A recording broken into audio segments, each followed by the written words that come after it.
Essential needs are everything that you and I need, that everybody needs in order to get by. When we're looking at trying to make sure that we're meeting the urgent food and nutrition needs of a household, WFP needs to take into account that food's not the only urgent need that people have. So a family is going to be looking at their water needs, their education needs for their children, the health needs if somebody gets sick, rent, and needing to have a shelter over their head.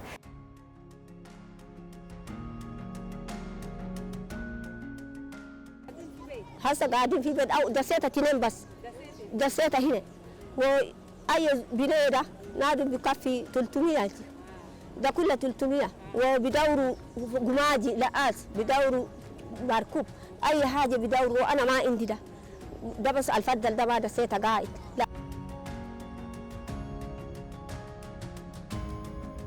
What does this mean in practice? I have to choose how to allocate my limited resources to a number of pressing essential needs. So should I buy all the food I need or also allocate some part for the medicine I also urgently need for my son? So this means that we need to understand, we meaning WFP but also our partners, what are really the essential needs of the people we serve and how do they make these decisions and why.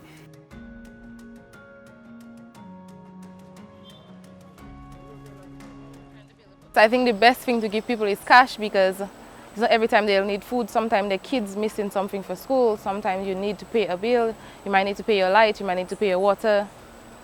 So usually I spend mine on my bills and groceries, whatever I need at the moment. So if I don't need food, then I pay bills.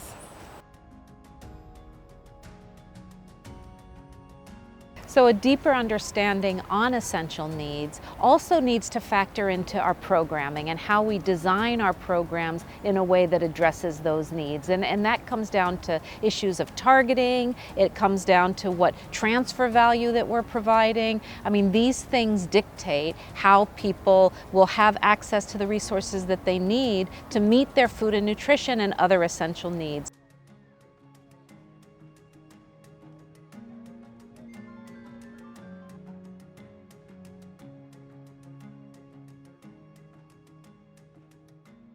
It is very important to get the analysis right, meaning the assessments. We conduct a lot of food security assessments, we are experts in that, but we bring in an essential needs lens and analysis and specific methodology and tools to see what types of essential needs can be met actually in markets, meaning buying, and others that actually are very, very important essential needs that no matter how much cash we might inject in the family or they might receive from remittances, they will not be able to meet.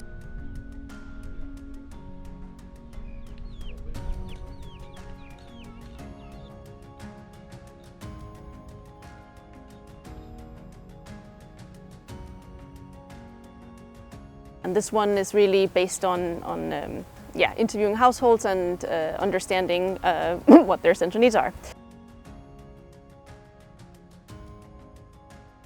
So the minimum expenditure basket, or MEB, is let's say a basket of the goods and services that a household would need to be able to cover their needs, typically for 1 month, and the cost of that. So it really is sort of the minimum cost of living to be able to cover your needs.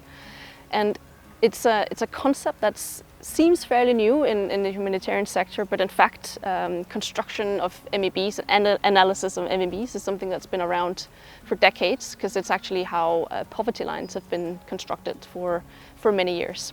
Most of the time we like to start from really understanding like how households are actually consuming.